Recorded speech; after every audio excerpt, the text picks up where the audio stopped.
নমস্কার, শখের রান্নাঘরে সবাইকে স্বাগতম। আজকে আমি দেখাবো নারকেলের বড়া বড়া বানাই।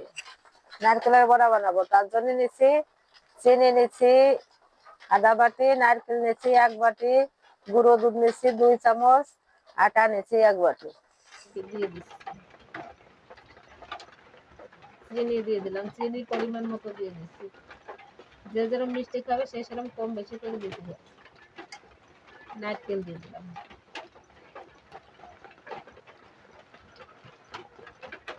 গুঁড়ো দুধটাও দিয়ে দিচ্ছি, গুঁড়ো দুধটাও দিয়ে দিলাম।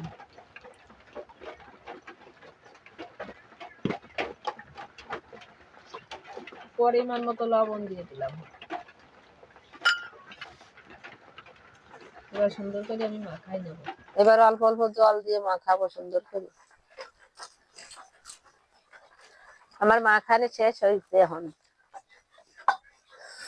সুন্দর করে মাখাই নিলাম। আমি ছোট ছোট করে লেচি কেটে নেব। সুন্দর করে যে যেরকম সাইজ বানাবেন সে সেরকম করে লেচি কেটে নেবেন। আমার লেচি কাটা হয়ে গেছে, এবারই করব। সুন্দর করে আমি সন্দেশের মতো গোল গোল করে বানাই নেব। একটু তেল দিয়ে নিচ্ছি, তার জন্য সাদা তেল।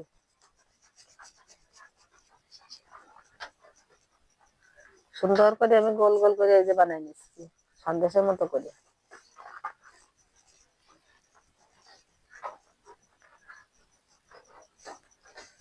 আমার পিঠেগুলো বানায় নিয়ে গেছে, সুন্দর করে বানাই নিচ্ছি।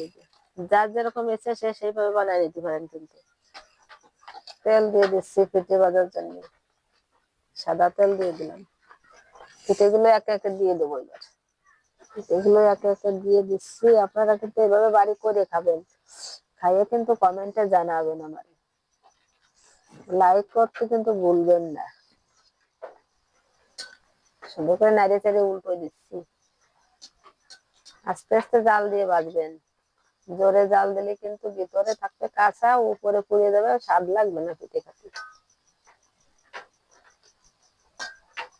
পিঠেগুলোর কালার সুন্দর হয়েছে।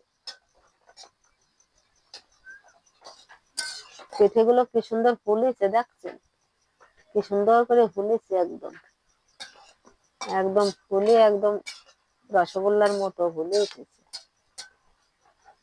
এভাবে কিন্তু করে খাবেন। আমার পিঠে কিন্তু ভাজা হয়ে গেছে, সুন্দর ঘ্রাণ বেরিয়েছে পিঠে। আমি এবার নামাই নিচ্ছি পিঠেগুলো।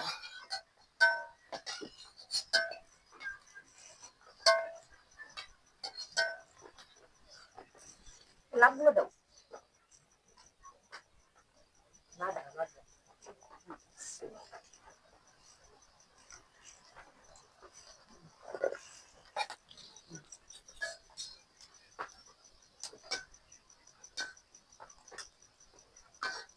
এত সুন্দর ঘ্রাণ বেরোয়েছে আজকে রান্নায়। শীতের পিঠে এত সুন্দর ঘ্রাণ হয়েছে, একদম সুস্বাদু ঘ্রাণ। ঘ্রাণে সত্যি আজকে ঘ্রাণে খাতে ইচ্ছে হচ্ছে, তাই না শম্পা? সজন ঘ্রাণে খাতে ইচ্ছে হচ্ছে না আজকে। সুন্দর ঘ্রাণ কিন্তু এসছে। পিঠে ভাজা হয়ে গেছে, সুন্দর কালার হয়েছে, সুন্দর ঘ্রাণ বেরোয়েছে।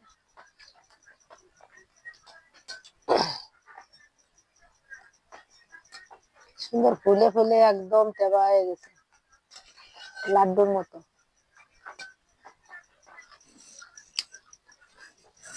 এবার আমি পিঠেগুলো উঠিয়ে নিচ্ছি। আমার ভাজা শেষ, পিঠেগুলো তুলে নিলাম।